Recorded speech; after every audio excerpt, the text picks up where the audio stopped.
Hi friends. ये आज हम लोग जो है एक चीज़ पे डिस्कस करेंगे। Is NCERT biology is sufficient for NEET 2020? क्या एनसीईआरटी बायोलॉजी नीट 2020 के लिए ठीक है? तो यहाँ पर एक चीज़ का ख़ास ध्यान रखिएगा, 2020 की बात हो रही है, ठीक, 2020। तो कुछ अब ये है कि देखिए एनसीईआरटी को तो मतलब एनसीईआरटी को तो इज अ रिक्वायरमेंट, ठीक है। एनसीईआरटी को तो हमको करना ही है और हर एक वर्ड जो है एनसीईआरटी का हमको करना है, ठीक है। हर एक वर्ड पे हमारा ऑन आवर वो हमारे टिप द टंग पे रहना चाहिए। लेकिन क्या सिर्फ एनसीईआरटी से क्या compete करने में आसानी आएगी? नहीं, इसके लिए जो है वो डिपेंड करता है चैप्टर टू चैप्टर्स पे।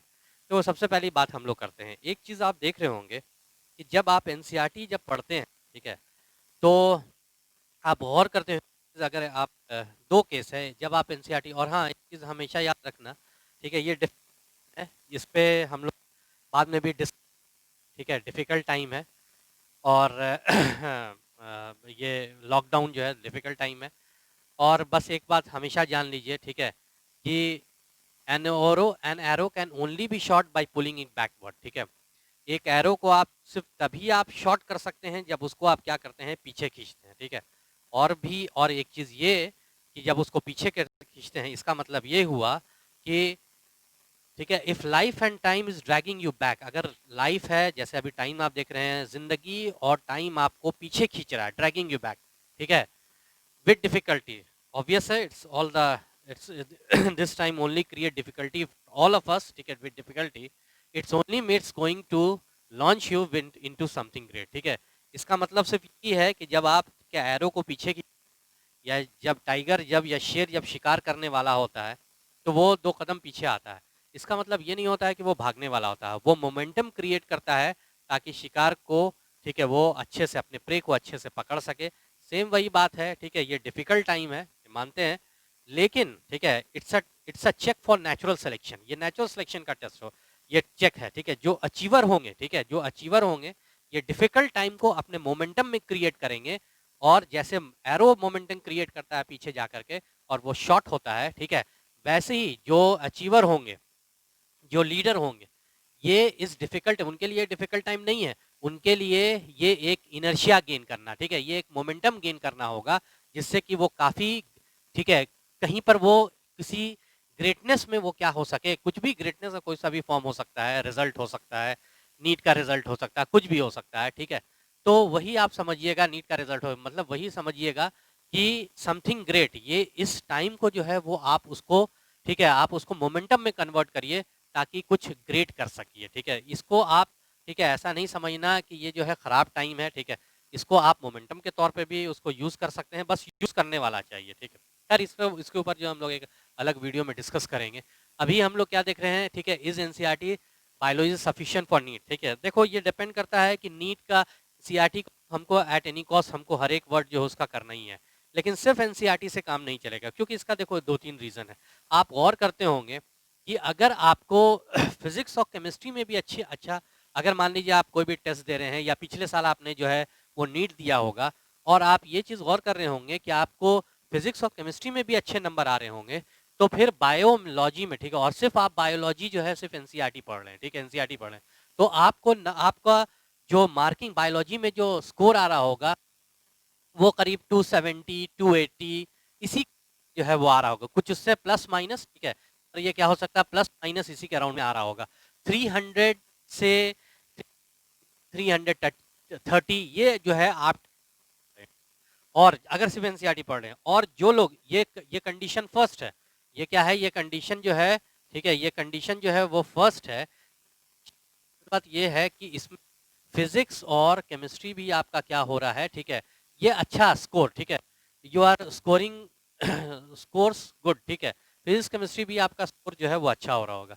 अब सेकंड कंडीशन देखिएगा, ठीक है, सेकंड कंडीशन में आप सिर्फ अगर कि आप सिर्फ एनसीईआरटी पढ़ें, सेकंड कंडीशन में आपका क्या होगा कि आपका जो है वो बायोलॉजी में, ठीक है, अच्छा नंबर आ रहा होगा सिर्फ एनसीईआरटी पढ़ने के बावजूद भी, 320 330, ठीक है, इस तरह से नंबर आ रहा होगा, ठीक है, बायोलॉजी में भी। लेकिन फिर आप एक चीज गौर कर रहे होंगे, वहाँ पर फिजिक्स और केमिस्ट्री जो है वो आपका स्कोर कम स्कोर हो रहा होगा वहाँ पर। ये आखिर क्या है, आखिर इसके पीछे राज क्या है, हम लोग इसको डिकोड करने की कोशिश करते हैं। ठीक है, देखो होता क्या है, जो लोग सिर्फ एनसीईआरटी पढ़ करके और 320 330 अगर जिनका आ रहा है और फिजिक्स केमिस्ट्री में वो स्कोर यूजुअली जो है स्कोर नहीं कर पा रहे होंगे, उसका रीज़न ये है कि वो जितना टाइम रिक्वायर्ड है बायोलॉजी में उससे कहीं ज़्यादा टाइम जो अपने बायोलॉजी में दे रहे हैं, वो काफ़ी ज़्यादा जो है बायोलॉजी को रट रहे हैं। ठीक है, वो एनसीईआरटी को, क्योंकि अगर आप सिर्फ एनसीईआरटी पढ़ेंगे तो आपको क्या करना पड़ेगा, उसको सिर्फ रटना ही पड़ेगा। क्योंकि एक चीज़ होता है, एक टर्म आता है जिसको हम लोग कहते हैं कॉन्सेप्ट सिंप्लीफिकेशन। क्या कहते हैं इसको हम लोग, कॉन्सेप्ट सिंप्लीफिकेशन कहते हैं। इससे क्या होता है, कॉन्सेप्ट सिंप्लीफिकेशन से आप एनसीईआरटी की वही चीज़ जिसको आप समझ करके कॉन्सेप्ट उसका दिमाग में बैठा करके जब आप पढ़ते हैं, तो वही जिसको आपको काफ़ी ज़्यादा टाइम लग रहा था रटने में, याद करने में, मगअप करने में, दिमाग में बहुत ज़्यादा देर तक रखने में, आपको क्या हो रहा होगा, ठीक है, कॉन्सेप्ट से जब आप समझ करके अच्छे से समझ के पढ़ते होंगे तो वो चीज़ सिंप्लीफाई हो जाती होगी। ठीक है, उसी चीज़ के वही टॉपिक के आप मास्टर हो जाते होंगे। जो टॉपिक आपको 4 से 5 घंटे में रिवाइज करने में, जो चैप्टर्स आपको टाइम लग रहा था, कॉन्सेप्ट से जब आप पढ़कर रिवाइज करते हैं तो बहुत जल्दी 1 से 1.5 घंटे में वो हो जाता है। ठीक है, तो आपको ये 320 सिर्फ एनसीईआरटी पढ़ के 320 330 इसीलिए आ रहा है क्योंकि सारा टाइम जो है आप एनसीईआरटी में दे रहे हैं, फिजिक्स केमिस्ट्री, इसीलिए आपका स्कोर जो है वो कम हो रहा है और तब भी आपका रिजल्ट जो है वो नहीं होगा। सेकंड केस देखें। ठीक है, सेकंड केस क्या है, पढ़ रहे हैं सिर्फ एनसीईआरटी और वही है, ठीक है, आप रट रहे हैं। ठीक है, और आपको क्योंकि फिजिक्स केमिस्ट्री भी करना है और फिजिक्स केमिस्ट्री में आप अच्छा स्कोर कर पा रहे हैं, इसका मतलब इसका मतलब आप फिजिक्स केमिस्ट्री में अच्छा स्कोर कर रहे हैं, यानी जो रेस्ट टाइम है, जो टाइम जो बच रहा है वो सही में वो सिर्फ, ठीक है, बायोलॉजी का उतना टाइम, उससे ज्यादा आप टाइम बायोलॉजी में नहीं दे सकते हैं। लेकिन आप क्या कर रहे हैं, उसमें फिर आप कॉन्सेप्ट से आप पढ़ नहीं रहे हैं, कॉन्सेप्ट सिंप्लीफिकेशन नहीं कर रहे हैं, तो जाहिर है आप एनसीईआरटी जो है वो रट रहे हैं, टाइम कम दे रहे हैं। ठीक है, वो फिजिक्स केमिस्ट्री के अलावा जो टाइम जो है उसमें कम जा रहा है। ठीक है, उतना ही टाइम जाना ही चाहिए और इसीलिए आपको नंबर क्या आ रहा है, 270 से 280 के अराउंड में नंबर आ रहा है, जो कि आपको नीट में जो है इस बायोलॉजी के इस नंबर पे आपको नीट में सिलेक्शन जो है वो नहीं होने वाला। ठीक है, एक चीज ये। दूसरी चीज अगर आप देखेंगे, इसका सिलेक्शन नहीं होना। दूसरी चीज अगर आप देखते हैं कि अभी अगर मान लीजिए तब, ठीक है, अगर आप सोचते हैं, यानी कि करीब करीब अगर आपको compete करने के लिए मतलब 330 के अराउंड में आपको जो है वो बायोलॉजी में लाना चाहिए, खास करके ये वाला टाइम नीट 2020 इसलिए हमने खास करके लिखा है कि देखो, ठीक है, जितने भी स्टूडेंट हैं उनको टाइमिंग जो है वो बहुत ज़्यादा मिल चुकी है, बहुत ज़्यादा टाइम मिल चुका है जितने भी स्टूडेंट हैं, और काफ़ी डेट, तो ये तो आप मान कर चलिए जो स्कोरिंग जो होगी वो काफ़ी हाई होने वाली है। ठीक है, आपको फिजिक्स में भी बहुत ज़्यादा स्कोर करना होगा, केमिस्ट्री में भी करना होगा, एज वेल एज बायोलॉजी में भी करना होगा। ठीक है, तो यानी कम से कम आपका बायोलॉजी में 330 के अराउंड में आपको स्कोर करना होगा, और अगर मान लीजिए आपका 270 आ रहा है, 330 340 के अराउंड में आपको स्कोर करना होगा, 340, और अगर मान लीजिए अभी आपका 280 आ रहा है, तो यू रिक्वायर्ड, ठीक है, 60 मोर मार्क्स। ठीक है, you require 60 more marks, that's mean all together you have to solve, ठीक है, you have to correct 15 more question in biology। ठीक है, you need 15 more question in biology, यानी 15 क्वेश्चन जो है वो आपको और बायोलॉजी में ज्यादा चाहिए 60 नंबर लाने के लिए। ठीक है, अब देखिए आप क्योंकि स्कोरिंग हाई जाने वाली है, आपको फिजिक्स में भी कम से कम, ठीक है, कम से कम आपको फिजिक्स में 30 क्वेश्चन को स्कोर करना पड़ेगा। ठीक है, 30 क्वेश्चन, 30 क्वेश्चन स्कोर करने का मतलब है, चलो ठीक है, 30 क्वेश्चन स्कोर करने का मतलब है कि अभी आपको फिजिक्स में कितना नंबर लाना पड़ेगा। ठीक है, फिजिक्स में ऑलमोस्ट आपको, ठीक है, 120, ठीक है, 120 आपको नंबर लाना पड़ेगा, 30। अब क्या हो रहा है, 120, यानी कि आपको फिजिक्स में हाई स्कोर करना पड़ेगा। यानी कि अगर आप ये सोचते हैं कि नहीं हम बायोलॉजी में जो है 270 ही लाते हैं, फिजिक्स से हम स्कोर ज्यादा कर लेंगे, तो इसका मतलब ये होगा कि फिजिक्स में आपको 30 क्वेश्चन है ना, प्लस 15 क्वेश्चन और बनाना पड़ेगा, यानी 45 क्वेश्चन और फिजिक्स में आपको बनाना पड़ा। क्या ये पॉसिबल है? फिजिक्स में आप 45 क्वेश्चन बना सकते हैं? अगर आपने 40 बनाने का एम दिया, इसका मतलब 2 घंटे आपके फिजिक्स ही में चले जाएंगे, सिर्फ 1 घंटा बचेगा फिजिक्स, केमिस्ट्री और बायोलॉजी के लिए। ठीक है, ये कोई एडवाइजेबल, ठीक है, ये कोई स्मार्ट अप्रोच नहीं है। ठीक है, this will only lead to you in, ठीक है, डग, ठीक है, वो आपको गड्ढे में क्या करेगा, वो गिरा देगा। ठीक है, ये जो अप्रोच जो है, तो ये तो आप कर नहीं सकते हैं। ठीक है, केमिस्ट्री में भी वही हाल है क्योंकि फिजिकल केमिस्ट्री है, ठीक है, और ऑर्गेनिक केमिस्ट्री है, तो इसमें आप उतना ज़्यादा, ठीक है, आप सोचिएगा 45 ऑल टुगेदर हम केमिस्ट्री में करें, तो ये भी जो है एक स्मार्ट अप्रोच नहीं है। ठीक है, तो यहाँ तो फिर आपको मार्क्स कहाँ से इंक्रीज करना होगा, आपको मार्क्स जो है वो बायो से इंक्रीज करना होगा, क्योंकि सबसे आसानी से आप मार्क्स जो इंक्रीज कर सकते हैं वो बायोलॉजी से इंक्रीज कर सकते हैं। बायोलॉजी के साथ क्या है कि अगर आपने होमवर्क अच्छे से किया हुआ है, ठीक है, बायो अगर आपने अच्छे से अगर पढ़ा हुआ है, घर पे अच्छे से प्रिपेयर किया हुआ है, आपको वहां पर स्कोर हो सकता है, ठीक है, वहां पर। यानी कि आप एम लेकर के चलिए, ठीक है, एम लेकर के ये चलिए कि अगर आपको, ठीक है, अगर आपको अच्छा स्कोर करना और ठीक है, और वो जो है स्कोर का प्रैक्टिकल प्रैक्टिकल अगर स्कोर करना है, ठीक है, प्रैक्टिकल स्कोर करने का मतलब है कि आपको 340 जो है वो बायोलॉजी में लाना है, तो फिर आपको क्या करना होगा, ठीक है, 340 बायोलॉजी में लाना हो, ठीक है, मतलब कि प्रैक्टिकल आपको अगर गुड स्कोर यू नीड, तो इसका मतलब ये होगा कि आपको बायोलॉजी में बहुत ज़्यादा स्कोर करना पड़ेगा और उन दोनों में भी स्कोर करना पड़ेगा। लेकिन उन दोनों की ये लिमिट है, इसकी भी बायोलॉजी की भी लिमिट है, 343 345 यही लिमिट है, ठीक है, तो आपको कम से कम इतना लाना पड़ेगा। अब अगर आप देख रहे हैं कि अब अगर आपको इतना अगर लाना होगा, तो आपको एक चीज का सहारा लेना पड़ेगा, वो है आपको कॉन्सेप्ट सिंप्लीफिकेशन। एनसीईआरटी तो 100% 101% होना ही चाहिए, कॉन्सेप्ट सिंप्लीफिकेशन का भी सहारा लेना पड़ेगा। यानी आपको चीजें जो है वो समझनी भी पड़ेंगी, साथ साथ, ठीक है, समझनी पड़ेंगी, ठीक है। तो कॉन्सेप्ट सिंप्लीफिकेशन के लिए जब आप कॉन्सेप्ट लेते हैं, तो कुछ चीजें हमको एरो को जो है वो दूर तक शॉर्ट करने के लिए पीछे खींचना पड़ता है, ठीक है। तो कुछ चीजें ऐसी जरूर हमको जो है हो सकता है एनसीईआरटी से बाहर पढ़ने की जरूरत पड़ जाए, या कभी कभी ऐसा भी होता है, कुछ चैप्टर्स ऐसे भी होते हैं जिनको आप एनसीईआरटी से बाहर आपको पढ़ना पड़ता है, ठीक है। लेकिन सवाल यह है कि हम एनसीईआरटी से बाहर कौन सी चीज, कौन से टॉपिक में कौन सी चीज, कौन से चैप्टर में कौन सी चीज बाहर हम पढ़ेंगे, ठीक है। तो ये आपको रिसर्च करने की जरूरत नहीं, कुछ थोड़ा आप भी रिसर्च करिए, ठीक है। वैसे अगर आप चाहें तो ये बात मैं आपको क्या कर दूंगा, बता दूंगा, लेकिन ठीक है, ये कुछ मैं कुछ डिस्कस कर रहा हूँ, आगे वाले वीडियो में मैं डिस्कस करूंगा some non NCERT, some important non NCERT concepts and questions, ठीक है। कुछ नॉन एनसीईआरटी के अलावे, एनसीईआरटी के अलावे कुछ इंपॉर्टेंट कॉन्सेप्ट्स हैं, कुछ इंपॉर्टेंट क्वेश्चन है, कुछ कॉन्सेप्ट सिंप्लीफिकेशन है, उसको मैं आगे डिस्कस करूंगा। लेकिन उसके लिए आपको जो है मुझे इन्फॉर्म करना होगा, एटलीस्ट जो है जो मैं वीडियो बना रहा हूँ, ठीक है, उसमें, ठीक है, आपको प्लीज़, ठीक है, इसको आप लाइक करिएगा, ठीक है, आप शेयर करिएगा, आप, ठीक है, सब्सक्राइब करिएगा, ठीक है। आपके कितने लाइक्स आ रहे हैं, कितने शेयर आ रहे हैं, इससे मुझे ये बात पता चल जाएगी। या फिर, ठीक है, मेरे ईमेल आईडी पे आप मुझे जो है वो मेल भी कर सकते हैं, ठीक है। आपको ये यूट्यूब चैनल में मेरा ईमेल आईडी आपको मिल जाएगा, मैं, ठीक है, ईमेल आईडी भी मैं आपको दे दूंगा, व्हाट्सएप नंबर भी आपको, ठीक है, उसमें जो वो मैं इसमें बता दूंगा इसमें, ठीक है। तो आपको एटलीस्ट कम से कम जो है वो हम मुझे इन्फॉर्म करना पड़ेगा कि क्या सही में आप लोग इंटरेस्टेड हैं इसके लिए या नहीं इंटरेस्टेड हैं, ठीक है। अगर आप इंटरेस्टेड हैं तो मुझे जो है डिस्क्रिप्शन में मैं आपको अपना मेल आईडी वगैरह ये दे दूंगा, ठीक है, व्हाट्सएप नंबर भी दे दूंगा, ठीक है, जिससे कि आप मुझे इस बात को इन्फॉर्म कर सकेंगे कि यस सर, ठीक है, we are ready for this, ठीक है, वी आर रेडी फॉर, ठीक है, to score 340 plus in biology, ठीक है। तो ये आप मुझे ये कर देंगे, ठीक है, लाइक शेयर और सब्सक्राइब कर करके या मेल कर करके आप मुझे बता देंगे, मैं समझ जाऊंगा कि मैं सही ट्रैक पे हूँ, ठीक है। ये बात आपको डिलीवर मुझे बतानी चाहिए, ठीक है, ये बात बतानी चाहिए। तो खैर ठीक है, अब ये हम ये देखते हैं, ठीक है, हम ये देखते हैं कि आखिर एनसीईआरटी में कौन कौन सी ऐसी चीजें हैं, ठीक है, कौन कौन सा चैप्टर्स है जहां पर हमको ज्यादा पढ़ने, कितना परसेंट ज्यादा पढ़नी, ठीक है, क्या पढ़ना है वो मैं आपको बताऊंगा, ठीक है, वो मैं आपको बताऊंगा, ठीक है। तो वो कॉन्सेप्ट सिंप्लीफिकेशन के साथ, ठीक है।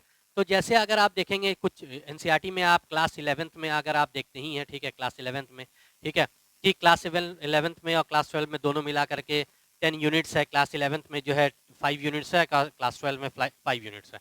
जैसे पहला जो यूनिट है, ठीक है, वो diversity in the living world, ठीक है, पहला यूनिट है डाइवर्सिटी इन द, ठीक है, लिविंग वर्ल्ड। मैं लिखता नहीं हूँ, ये सब आप लोग जानते ही होंगे, diversity in the living world, हाँ हाँ, और हाँ, ठीक है, ये हाँ दोस्त, ये एक बात हमेशा, हाँ फ्रेंड्स, एक बात आप हमेशा ध्यान में रखिएगा कि आप जब भी पढ़ें, ठीक है, तो कंटेंट कंटेंट बना करके, कोई भी चीज, कोई भी चैप्टर पढ़ें तो कंटेंट बना करके पढ़ें, क्योंकि कंटेंट बनाकर पढ़ें, क्योंकि अगर आप जो चैप्टर आप पढ़ रहे हैं, ठीक है, या जो सब्जेक्ट पढ़ रहे हैं, उसका कंटेंट अगर आपके दिमाग में, सहन में अच्छे से बैठा हुआ है, तो वो चैप्टर भी आपको जो है बहुत अच्छे से बैठा रहेगा। ये बात प्रूव्ड हो चुकी है, ये बात जो है, ठीक है, ये बात जो है साइंटिफिकली प्रूव्ड है, क्योंकि आप जानते हैं, आपने पढ़ा भी होगा बायोलॉजी में जो है, एक हमारे ब्रेन में एक सिस्टम होता है, एक लोब होता है, जिसको हम लोग जो है, ठीक है, जिसको हम लोग, ये इसके बारे में हम आगे भी डिस्कस करेंगे, ठीक है, कि कैसे किसी चीज़ को, ठीक है, वो जो है वो अच्छे से उसको रिमेंबर किया जाए, कैसे उसको मास्टर किया जाए। अरे मैं बता रहा था, एक पार्ट होता है एक लोब होता है, एक सिस्टम होता है हमारे ब्रेन के इंटरनल साइड में, इंटरनल पार्ट में, जिसको आप जो है लिम्बिक सिस्टम कहते हैं। आपने पढ़ा भी होगा, एनसीईआरटी में दिया हुआ, ठीक है, लिम्बिक सिस्टम। ठीक है, लिम्बिक सिस्टम में बहुत सारे पार्ट्स होते हैं, ठीक है। जैसे आप ये लिम्बिक सिस्टम किससे एसोसिएटेड, लिम्बिक सिस्टम मोटिवेशन से एसोसिएटेड है, सेक्सुअल बिहेवियर से एसोसिएटेड है, हमारे, ठीक है, emotional aspects of our behaviour, हमारे बिहेवियर का जो इमोशनल रिस्पॉन्स होता है उससे एसोसिएटेड है, ठीक है। जैसे anger, rage, fear, love, hate, ये सब किससे कंट्रोल होता है, लिम्बिक, सब लिम्बिक। इसमें बहुत सारे पार्ट्स होते हैं, जैसे अगर आप देखेंगे इसमें लिम्बिक कॉर्टेक्स होता है, इसमें जो है हाइपोथैलेमस होता है, ठीक है, इसमें जो एंटीरियर न्यूक्लियाई ऑफ थैलेमस होता है, अमाइगडाला दैट इज अमाइगडालॉइड न्यूक्लियाई होता है, सेप्टल न्यूक्लियाई होता है, हिप्पोकैम्पस होता है, ये बहुत सारे इसमें पार्ट्स होते हैं, ठीक है। तो हिप्पोकैम्पस जो एक पार्ट है, वही ये जो हमारी जो शॉर्ट टर्म, ये जो हमारी जो शॉर्ट टर्म मेमोरी को लॉन्ग टर्म मेमोरी में ये कन्वर्ट करता है, which is essential for learning. हम जो भी चीज लर्न करते हैं वो हमारा शॉर्ट टर्म मेमोरी जो है वो लॉन्ग टर्म मेमोरी में कन्वर्ट करता है, ठीक है। और सबसे बड़ी बायोलॉजी में प्रॉब्लम जो आती है, ठीक है, यही जो आपको हिप्पोकैम्पस जो होता है, हिप्पोकैम्पस जो लिम्बिक सिस्टम का एक पार्ट है, वो हमारे, ठीक है, शॉर्ट टर्म, ठीक है, शॉर्ट टर्म मेमोरी को वो कन्वर्ट करता है लॉन्ग टर्म मेमोरी में, लॉन्ग टर्म मेमोरी में, इसमें ये कन्वर्ट करता है हिप्पोकैम्पस जो है। तो लॉन्ग टर्म, और यही जो है, ठीक है, अगर आप देखेंगे यही होता है essential for learning, essential for learning, learning करने के लिए जो है यही चीज जो है वो इंपॉर्टेंट है, ठीक है, हिप्पोकैम्पस। तो आप देखेंगे ये चीज रिसर्च में प्रूव्ड हुई है कि हिप्पोकैम्पस जो चीज को हमारे शॉर्ट टर्म को लॉन्ग, वो इंडेक्स का करके, ठीक है, हमारा हिप्पोकैम्पस जो है इंडेक्स बनाता है, यानी कंटेंट बनाता है, वो आप पढ़ते जाते हैं, याद करते जाते हैं, वो इंडेक्स में उसको डालता चला जाता है। तो आप कभी भी इंडेक्स बना करके पढ़ेंगे, या चाहे वो आप चैप्टर पढ़ रहे हैं, सब्जेक्ट पढ़ रहे हैं, कोई टॉपिक पढ़ रहे हैं, टॉपिक में तो इंडेक्स नहीं बनाया जा सकता, बनाया जा सकता है, तो हमेशा याद, वो बहुत आसानी से दिमाग में बैठ सकता है। हम आपको ये डेमोन्स्ट्रेट कर देंगे, हम आपको इसका डेमो तक दे सकते हैं, ठीक है। आगे जब हम पढ़ाएंगे तब हम डेमो देखेंगे कि जब हम पूरी चीज, जब हम पूरा चैप्टर पढ़ाते हैं उस वक्त उसके बाद एक चैप्टर के बाद एक क्विक रिकैप करवाते हैं, ठीक है। क्विक रिकैप हम अकॉर्डिंग टू कंटेंट, हम अकॉर्डिंग टू इंडेक्स करवाते हैं, ठीक है। आप देखेंगे जब according to index, according to contact जब हम क्विक रिकैप कराएंगे या आप जब पढ़ेंगे तो चीज़ें बहुत आसानी से दिमाग में आपके बैठ जाएंगी। वो जो कॉन्सेप्ट है बहुत, वो जो सब्जेक्ट है, वो जो टॉपिक है बहुत आसानी से दिमाग में बैठेगा। तो हमेशा जान लीजिए, ठीक है, कि जब हम कॉन्टेक्स्ट या इंडेक्स बना के पढ़ते हैं वो एक सुपीरियर फॉर्म ऑफ स्टडी है, वो एक सुपीरियर फॉर्म ऑफ लर्निंग है, ठीक है। तो खैर हम लोग यहाँ पर देख रहे थे कि diversity in the living world, इसमें जो है वो आप देखेंगे, ठीक है, कि पहला जो चैप्टर है द लिविंग वर्ल्ड, तो लिविंग वर्ल्ड में आप जरूरत है एक एक लाइन, ठीक है, पढ़ने की जरूरत है, उसमें एक एक वर्ड पढ़ने की जरूरत है। द लिविंग वर्ल्ड आप एनसीईआरटी से पढ़ सकते हैं, ठीक है। सेकंड, हाँ, 1-2% अगर एक्स्ट्रा पढ़ना चाहें तो पढ़ सकते हैं, वो अलग सी बात है, लेकिन आप काम चल जाएगा उससे एनसीईआरटी से, ठीक है। सेकंड जो है वो, सेकंड जो चैप्टर है वो आपका बायोलॉजी है, हाँ, बायोलॉजिकल क्लासिफिकेशन थोड़ा सा आपको ज़्यादा पढ़ना पड़ेगा, बैक्टीरियाज वगैरह के बारे में, ठीक है, आर्की बैक्टीरिया के बारे में थोड़ा सा आपको एक्स्ट्रा उसमें पढ़ना पड़ सकता है, ठीक है, बायोलॉजिकल क्लासिफिकेशन में, ठीक है। कुछ वायरस के बारे में भी, ठीक है, वो पढ़ना पड़ सकता है, लेकिन पढ़ना पड़ेगा बायोलॉजिकल क्लासिफिकेशन में। जो थर्ड चैप्टर है वो है प्लांट किंगडम, ठीक है, वो उसमें जो है वो अगर आप देखेंगे प्लांट किंगडम में, ठीक है, किसी तरह की जो है एक्स्ट्रा चीज़ें पढ़ने की ज़रूरत नहीं है, ठीक है, क्योंकि देखिए है क्या कि बायोलॉजिकल क्लासिफिकेशन में आप सारे किंगडम्स के बारे में पढ़ते हैं, Monera, protista, fungi, Plantae, Animalia. अब मोनेरा, प्रोटिस्टा और फंजाई, इसके बारे में जो है हम बायोलॉजिकल क्लासिफिकेशन पढ़ लेते हैं, क्योंकि और प्लांट किंगडम में एक इम्पॉर्टेंट 2 किंगडम है, इस वजह से प्लांट किंगडम को और एनिमल किंगडम को हम लोग अलग से चैप्टर में पढ़ते हैं, दैट इज प्लांट किंगडम और एनिमल किंगडम में। तो प्लांट किंगडम में भी आप पास जो है वो एक्स्ट्रा पढ़ने की जरूरत नहीं है, ठीक है, आप सिर्फ अगर एनसीईआरटी ही पढ़ेंगे, ठीक है, वही algae, bryophyta, pteridophyta, gymnosperm, angiosperm, example सिर्फ और सिर्फ इन्हीं का ही याद रखेंगे तो आपका काम जो है वो चल जाएगा, ठीक है, आपका काम चल जाएगा। रही बात है कि एनिमल किंगडम में, ठीक है, एनिमल किंगडम में क्योंकि ये काफ़ी वास्ट चैप्टर है, इसके जो एग्जाम्पल्स हैं वो आपको बाहर से पढ़ने की जरूरत नहीं है, सिर्फ आप एनसीईआरटी का एग्जाम्पल पढ़ेंगे आपका काम चल जाएगा। हाँ, वही बात यहाँ पर आती है कॉन्सेप्ट सिंप्लीफिकेशन, ठीक है।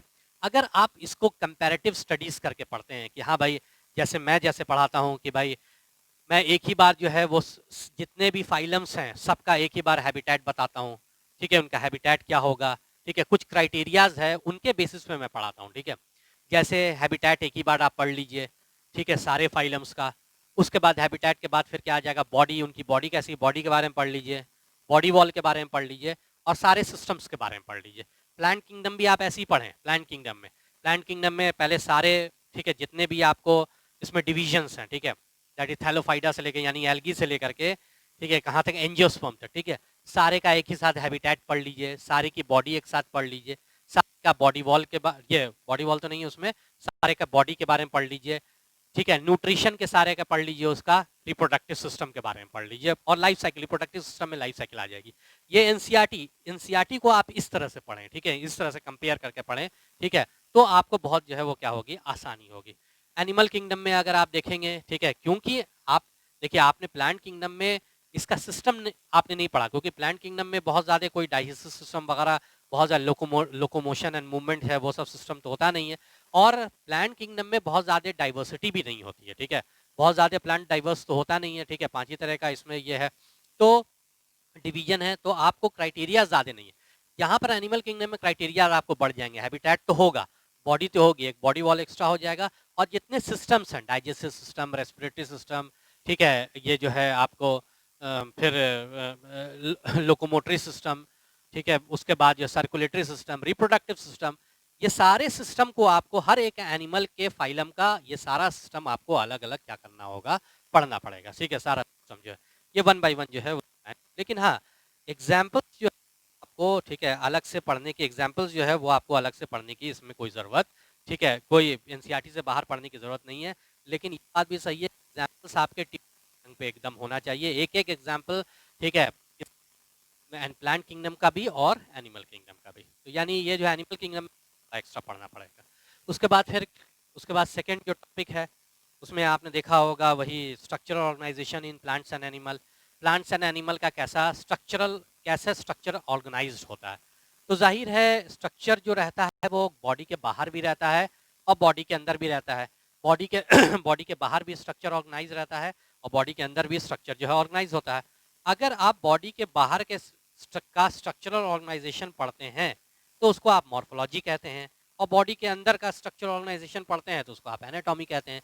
क्या दिया हुआ है, structural organisation in plants and animal, यानी प्लांट का भी एनिमल का भी, यानी प्लांट का भी जो है वो आपको मॉर्फोलॉजी पढ़ना, एक्सटर्नल स्ट्रक्चरल ऑर्गेनाइजेशन पढ़ना है प्लांट्स का, इंटरनल स्ट्रक्चरल ऑर्गेनाइजेशन पढ़ना है प्लांट्स का। यानी कि मॉर्फोलॉजी पढ़नी है आपको प्लांट्स की, एनाटॉमी पढ़नी है आपको प्लांट्स की, ठीक है, ये तो आपको पढ़ना ही पड़ेगा। सेकंड जो है ये दोनों पढ़ना है। हाँ, मॉर्फोलॉजी जो है वो एक्स्ट्रा पढ़ने की जरूरत नहीं है, सिर्फ आप एनसीईआरटी पढ़ेंगे, ठीक है, तो आपको काम चल जाएगा।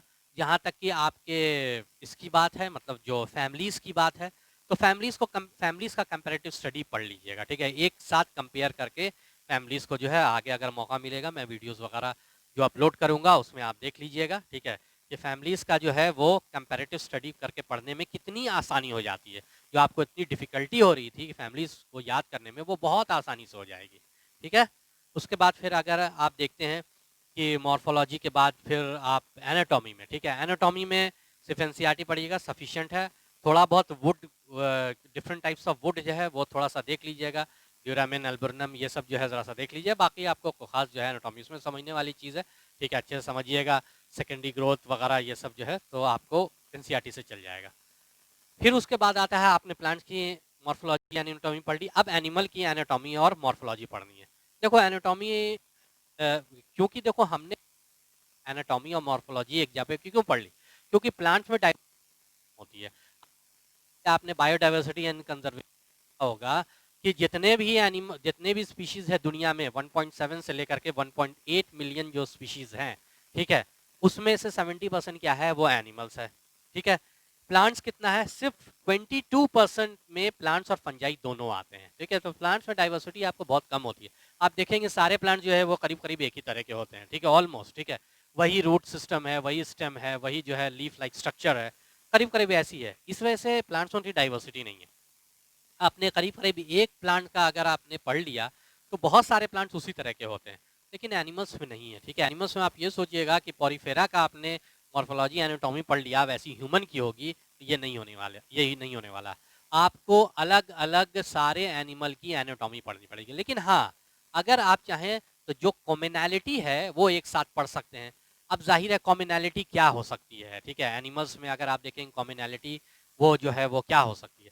कॉमनैलिटी में जैसे अगर आप देखेंगे सेल्स जो है सारे एनिमल्स का कॉमन होगा। क्या सारे एनिमल क्या, सारे यूकैरियोटिक सेल को क्या होंगे वो कॉमन होंगे, ठीक है? तो सेल्स को हम लोग एक साथ पढ़ लेंगे। तो सेल्स को पढ़ने के लिए एक अलग सा यूनिट ही दिया हुआ है, सेल स्ट्रक्चर एंड फंक्शन। वहां पर हम लोग सेल्स के बारे में पढ़ लेंगे। सेल्स के बाद टिश्यू आता है। अब देखो टिश्यू क्या होता है कि एनिमल और प्लांट का तो अलग होता है, मानते हैं, ठीक है? तो लेकिन जितने भी एनिमल हैं उस सब का टिश्यू जो होता है वो क्या होता है, सेम होता है। तो सारे एनिमल्स का टिश्यू हम एक जगह पे पढ़ सकते हैं। हाँ, स्ट्रक्चरल ऑर्गेनाइजेशन में हम लोग पहले, क्योंकि टिश्यू सारे एनिमल का सेम है, इस वजह से एनिमल टिश्यू हम एक जगह पे उसका पढ़ लेंगे, एनिमल टिश्यू, ठीक है? और उसके बाद आता है, अब सोचिएगा कि एनिमल टिश्यू एक जगह पे पढ़ लिया तो उनका ऑर्गन भी एक जगह पढ़ लें, ऑर्गन सिस्टम भी पढ़ लें, ऑर्गेनिज्म पढ़ लें, ऐसा नहीं होगा, क्योंकि ऑर्गन सिस्टम इनका डिफरेंट होने लगता है। तो आपको अलग अलग एनिमल का अलग अलग ऑर्गन सिस्टम आपको पढ़ना पड़ेगा, स्ट्रक्चर ऑर्गेनाइजेशन पढ़ना पड़ेगा। तो ये कौन डिसाइड करेगा कि कौन से एनिमल का पढ़ें, ठीक है? भाई सबसे इंपॉर्टेंट एनिमल तो हम ही हैं, ह्यूमंस। ह्यूमन का हम लोग पहले पढ़ लेंगे। तो ह्यूमंस के लिए पूरा का पूरा अलग यूनिट ही है आपको, जिसको आप क्या बोलते हैं, ह्यूमन फिजियोलॉजी पढ़ते हैं, वहाँ पढ़ लेंगे। रही बात है कि बाकी रही बात और कुछ एनिमल का पढ़ें, हाँ पढ़ेंगे। एनसीईआरटी ने हमको बताया है कि हमको जो है वो अर्थवर्म के बारे में पढ़ना, फ्रॉग के बारे में केस स्टडी, तो इसके बारे में भी जो हमको क्या है वो आपको पढ़ना पड़ेगा। और थोड़ा बहुत जो है, ठीक है, हाँ ये आप याद रखिएगा, ये सिर्फ बोलने वाली बात है कि अर्थवर्म और फ्रॉग जो है वो नीट के सिलेबस में नहीं है। हमेशा क्वेश्चन आ ही रहा है, आप देख ही रहे हैं, क्योंकि ये एनिमल किंगडम से रिलेटेड है तो क्वेश्चन ये लोग जो है वो पूछ देते हैं। इस वजह से आपको इनके बारे में जो है वो क्या करना होगा, पढ़ना होगा, ठीक है? इसके बारे में भी, यानी अर्थवर्म और फ्रॉग भी अच्छे से, जैसा आपने कॉकरोच को पढ़ा है वैसे ही आप इनको भी पढ़ेंगे, अर्थवर्म कॉकरोच, ठीक है? मैं आगे वीडियो अपलोड करूंगा इसका अर्थवर्म और कॉकरोच के बारे में, ठीक है? और ये हो गया आपको क्या, ये हो गया स्ट्रक्चर ऑर्गेनाइजेशन। उसके बाद structure organisation in plants and animal के बाद जो तीसरा यूनिट है, ठीक है, वो अगर आप देखते हैं, ठीक है, वो है cell. Cell structure and function, यानी सेल के बारे में यहाँ पढ़ेंगे कि भाई cell the unit of life, मतलब सेल का कौन कौन, पहला chapter cell the unit of life, कौन कौन सा सेल ऑर्गेनेले हैं, उनका क्या स्ट्रक्चर होता है, क्या उनका फंक्शन होता है। मैं जो सेल जो पढ़ाता हूँ वो 4 क्राइटेरिया के बेसिस पे पढ़ाता हूँ, ठीक है? हम ज़्यादातर चीज़ें जो है वो क्राइटेरिया के बेसिस पे ही पढ़ाते हैं। जैसे स्ट्रक्चर पूरा सेल आपको पढ़ाएंगे वो 4 क्राइटेरिया के बेसिस पे, ठीक है? सबसे पहली जो है उसकी डिस्कवरी, अक्रेंस कहाँ कहाँ, किसने डिस्कवर किया वो सेल या वो सेल के ऑर्गेनेले को, ठीक है, वो कहाँ कहाँ पाया जाता है, ठीक है? और तीसरा स्ट्रक्चर एंड देन फंक्शन, ठीक है? जितने भी सेल ऑर्गेनेले हैं वो 4 क्राइटेरिया के बेसिस पे हम लोग पढ़ेंगे, ठीक है? आगे हम लोग पढ़ेंगे। जैसे सबसे पहले इसका डिस्कवरी के बारे में पढ़ेंगे, अक्रेंस के बारे में पढ़ेंगे, स्ट्रक्चर के बारे में पढ़ेंगे एंड देन फंक्शंस के बारे में पढ़ेंगे, ठीक है? सारे सेल और सेल के ऑर्गेनेले का, ठीक है? तो सेल पढ़ लेंगे। हाँ, अब इसके बारे में हम लोग अब ये भी पढ़ेंगे कि आखिर सेल जो है वो किस चीज़ का बना हुआ है। तो सेल किस चीज़ का बना हुआ है, बायोमोलिक्यूल्स का बना हुआ है, तो बायोमोलिक्यूल्स के बारे में भी हम लोग पढ़ लेंगे। अच्छा, फिर सेल जो है वो, ठीक है, ऐसा तो नहीं है, कोई भी सेल जो है इमॉर्टल नहीं है, यूनिसेलुलर को छोड़ करके नॉर्मल ये नेचुरल कंडीशन में कोई इमॉर्टल तो आई नहीं, तो कर मर ही जाता है। तो उससे पहले उसको क्या करना होता है, डिवाइड करना पड़ता है। पूरी सेल की साइकिल अपना कंप्लीट करके सेल जो है डिवाइड करता है, तो पूरी सेल साइकिल पढ़ेंगे। सेल साइकिल के बाद जो है फिर हम लोग जो है वो सेल डिवीजन पढ़ लेंगे, सेल डिवीजन। अब रुकिए एक सेकंड, एक मिनट। तो हमने आपको जैसे बताया कि structure organisation in plants and, जैसे एनिमल्स की बात कर रहे थे, तो वहां पर आपने देखा कि थोड़ा एनिमल टिश्यू में आपको एक्स्ट्रा पढ़ना पड़ सकता है, ठीक है? ऑलमोस्ट अगर आप, ठीक है, अर्थवर्म, फ्रॉग और कॉकरोच ऑलमोस्ट आप एनसीईआरटी से पढ़ सकते हैं। थोड़ा सा कॉकरोच आप एक्स्ट्रा पढ़ लीजिएगा, क्योंकि कॉकरोच एक कॉकरोच जो है वो है, मतलब कॉकरोच एक ऑन द पेपर जो है वो सिर्फ कॉकरोच ही को माना जाता है कि cockroach is included in syllabus, ठीक है? तो उसकी इंपॉर्टेंस थोड़ी सी बढ़ जाती है, तो थोड़ा आपको एक्स्ट्रा उसमें जो है वो पढ़ना पड़ सकता है कॉकरोच में, ठीक है? एनिमल टिश्यू में थोड़ा एक्स्ट्रा पढ़ा है, एनिमल टिश्यू में आपको एक्स्ट्रा पढ़ना पड़ेगा, क्योंकि आपको एनिमल टिश्यू अच्छे से पढ़ना पड़ेगा, क्योंकि अगर आपका एनिमल टिश्यू स्ट्रांग होगा तो फिर आपकी पूरी ह्यूमन फिजियोलॉजी जो है वो ईजी हो जाएगी, पूरी ह्यूमन फिजियोलॉजी, ठीक है? आप अगर उससे समझ के पढ़ेंगे तो बहुत आसानी से ह्यूमन फिजियोलॉजी पढ़ लेंगे, तो इसके वजह से उसको वहाँ पढ़ना पड़ेगा। हाँ, सेल में जो है क्योंकि पहला बेसिक चैप्टर ही है, तो आपको सेल में थोड़ा सा एक्स्ट्रा पढ़ना पड़ सकता है, बायोमोलिक्यूल में ही पढ़ना पड़ सकता है। Cell cycle and cell division extra पढ़ने की जरूरत नहीं है, ठीक है? 1-2% एक्स्ट्रा हो गया वो अलग सी बात है, ठीक है? लेकिन जो है इसको अच्छे से आपको सेल साइकिल और सेल डिवीजन, खास करके सेल डिवीजन स्टेप वाइज अगर आपको अच्छे समझ समझ करके पढ़िएगा तो बहुत आसान हो जाएगा, ऑलमोस्ट एनसीईआरटी से काम चल जाएगा इसका, ठीक है। उसके बाद फिर है प्लांट फिजियोलॉजी, ठीक है। प्लांट फिजियोलॉजी में अगर आप देखेंगे, पहला है transport in plant. Transport in plant में अगर आप देखते हैं, थोड़ा सा क्योंकि फिजियोलॉजी है तो आपको, ठीक है, ये फंक्शंस है तो आपको एक्स्ट्रा पढ़ना, सिर्फ एनसीईआरटी आप रट नहीं सकते हैं। तो कुछ जो है एक्स्ट्रा, जैसे अगर आप देखेंगे उसमें डीपीटी के बारे में, ऑस्मोटिक प्रेशर के बारे में, टर्गर प्रेशर के बारे में, ठीक है, ये सब पे बादाबते क्या होता है, क्वेश्चन ये लोग देते हैं, ठीक है। एनसीईआरटी नीट में या मेडिकल एग्जामिनर्स में क्वेश्चंस आते हैं, हालांकि ये आपके जो है, ठीक है, ये नहीं है, इसका जो ये है पैरेलल, जो आप कह सकते हैं पैरेलल जो कॉन्सेप्ट है, water potential and water potential, turgor potential, pressure potential, ठीक है। तो ये जो है आपके एनसीईआरटी में है, लेकिन आपको डीपीटी ऑस्मोटिक प्रेशर के बारे में, यानी ओवरऑल आपको कुछ ना कुछ, ठीक है, ट्रांसपोर्ट इम्प्लांट पढ़ना पड़ेगा, ठीक है। रही बात है उसके बाद, फिर ट्रांसपोर्ट इम्प्लांट के बाद फिर क्या आ जाता है, ठीक है, फोटोसिंथेसिस इन हायर प्लांट। हाँ, फोटोसिंथेसिस को, ठीक है, कॉन्सेप्ट सिंप्लीफिकेशन करने के लिए आपको एक्स्ट्रा पढ़ना पड़ेगा, ठीक है। आपको इसका जो ईटीएस इलेक्ट्रॉन ट्रांसपोर्ट सिस्टम जो है, ठीक है, पीटर मिशेल का, उसको जो है वो आज स्ट्रोमा में जो होता है, ठीक है, तो उसको स्ट्रोमा कह रहा हूँ मैं, ठीक है, ग्रेना जो लाइट रिएक्शन है, ठीक है, उसको जो है ग्रेना थाइलोकॉइड के मेम्ब्रेन को, उसको आपको जो है वो अच्छे से समझना पड़ेगा, ठीक है। कॉन्सेप्ट फोटोसिंथेसिस में आपको, ठीक है, बहुत सारी चीज़ें जो है वो अच्छा, इमर्शन, रेड ड्रॉप इफेक्ट, ठीक है, इमर्शन, ठीक है, एनहेंसमेंट इफेक्ट, ये सब है जो है आपको पढ़ना पड़ेगा। रेस्पिरेशन में, हाँ, रेस्पिरेशन में जो है वो आपको बहुत ज़्यादा, ठीक है, थोड़ा वही कॉन्सेप्ट सिंप्लीफिकेशन के लिए थोड़ा बहुत एक्स्ट्रा आपको करना हो सकता है, एमपी एचएमपी शंट वगैरह ये सारी चीज़ें हैं, ठीक है, वो सब जो है वो आपको, ठीक है, करना हो सकता है, ठीक है। तो वो अलग सी बात है, ठीक है, उसमें इतना ये नहीं है, ठीक है, उसमें जो है वो ऐसी कोई प्रॉब्लम नहीं है, ठीक है। रेस्पिरेशन में आपको एक्स्ट्रा जो है वो करना पड़ सकता है, ठीक है, थोड़ा सा, मतलब ऑलमोस्ट जो है थोड़ा सा करना पड़ सकता है। उसके बाद फिर अगर आप देखते हैं, ठीक है, अच्छा, फोटोसिंथेसिस में जैसे कुछ और भी एक्स्ट्रा, जैसे कैम साइकिल है, कैम प्लांट, ठीक है, क्रैसिल एसिड मेटाबॉलिज्म, इसके बारे में आपको पढ़ना है, एनसीईआरटी में क्वेश्चन वगैरह आ जाता है, ठीक है।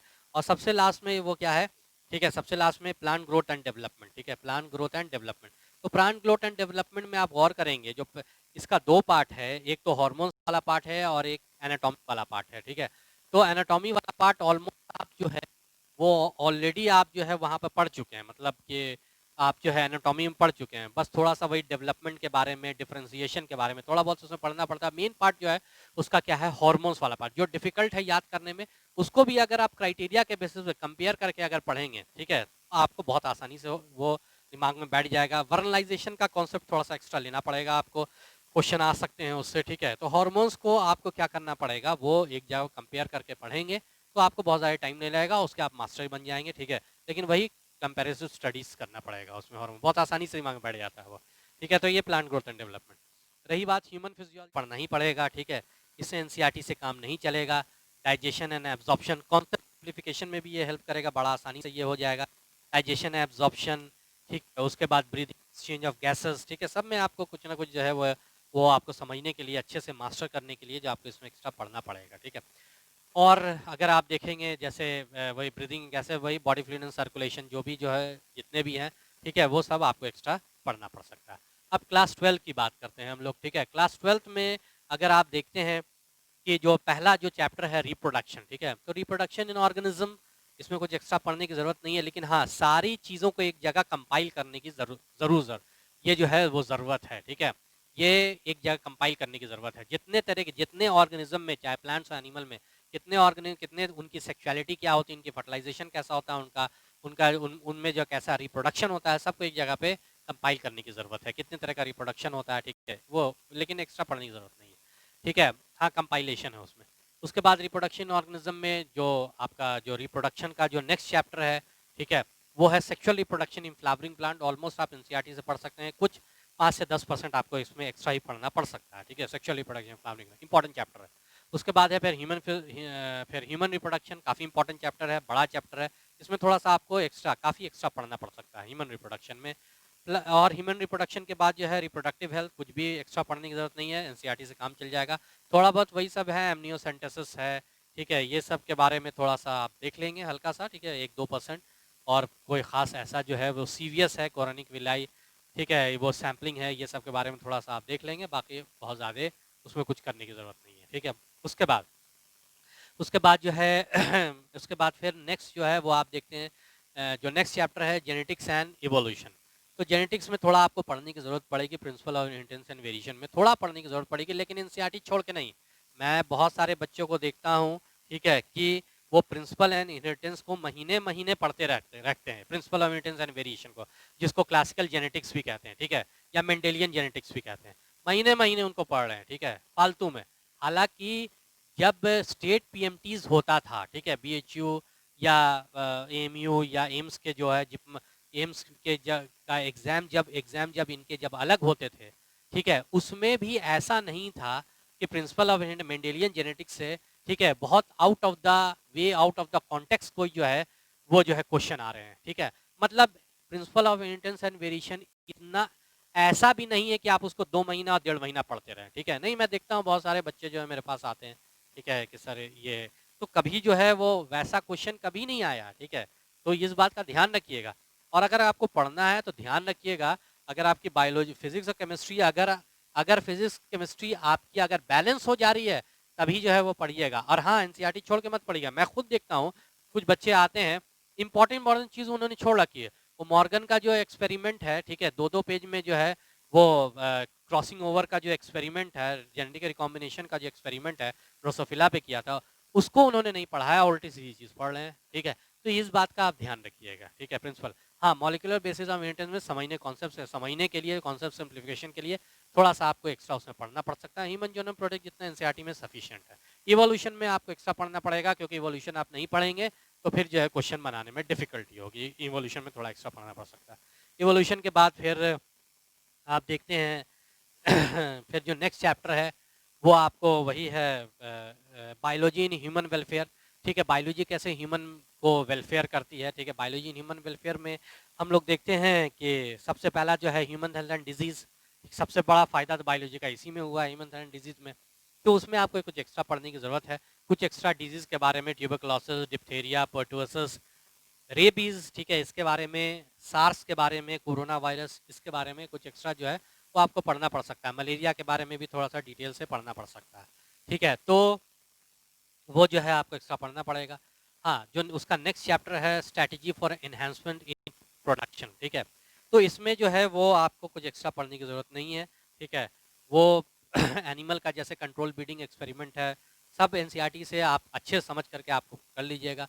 प्लांट ब्रीडिंग वगैरह है, ठीक है, वो सब जो स्टेप्स हैं, या फिर प्लांट ब्रीडिंग के बाद, या फिर जो है वही टोटीपोटेंसी के बारे में, ठीक है, टिश्यू कल्चर के बारे में, ये सब एनसीईआरटी से आप कर लीजिएगा, सफिशिएंट है। Microbes in human welfare almost सिर्फ सिर्फ एनसीईआरटी पढ़ने की जरूरत है, कुछ भी एक्स्ट्रा पढ़ने की जरूरत उसमें नहीं है, ठीक है। अब जो नेक्स्ट चैप्टर है वो क्या है आपका, बायोटेक्नोलॉजी। बायोटेक्नोलॉजी में 2 चैप्टर है, बायोटेक्नोलॉजी प्रिंसिपल एंड प्रोसेसेस, और नेक्स्ट एप्लीकेशन ऑफ, ठीक है, बायोटेक्नोलॉजिकल एप्लीकेशन या एप्लीकेशन ऑफ बायोटेक्नोलॉजी, ठीक है। ये दोनों चैप्टर जो है वो प्योर आप एनसीईआरटी से पढ़ सकते हैं, ठीक है, लेकिन समझ के पढ़ना पड़ेगा। हाँ, थोड़ा बहुत आपको जैसे आरएनए आई है, आरएनए इंटरफेरेंस है एप्लीकेशन में, ठीक है, उनको जो है वो थोड़ा बहुत समझना पड़ेगा आपको, ठीक है। तो वो आप कर सकते हैं बाहर से थोड़ा समझने के लिए, बस कॉन्सेप्ट को समझने के लिए, ठीक है। ये हो गया आपको बायोटेक्नोलॉजी। और सबसे लास्ट का जो यूनिट है वो है इकोलॉजी। इकोलॉजी बहुत ही इंपॉर्टेंट है, इसलिए इंपॉर्टेंट है कि अगर आप, ये छोटा यूनिट है, बहुत बड़ा यूनिट नहीं है, सिर्फ 4 चैप्टर हैं, उसके कंपेयर में प्लांट फिजियोलॉजी, ह्यूमन फिजियोलॉजी बहुत ही बड़ा चैप्टर हो जाता है।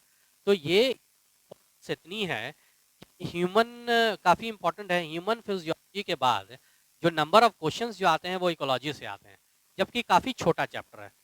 लेकिन ठीक है, तो आपको इसको बहुत अच्छे से पढ़ना पड़ेगा। जो जैसे पहला चैप्टर ऑर्गेनिज्म पॉपुलेशन अच्छे से पढ़ना पड़ेगा, लेकिन कुछ आपको इसमें एक्स्ट्रा भी पढ़ना पड़ेगा, ठीक है, थोड़ा सा, ठीक है, बहुत ज़्यादा नहीं। हाँ, इकोलॉजी में ये जो सेकंड चैप्टर है उसका इकोसिस्टम, उसमें कुछ एक्स्ट्रा पढ़ने की ज़रूरत तो ऐसे नहीं है।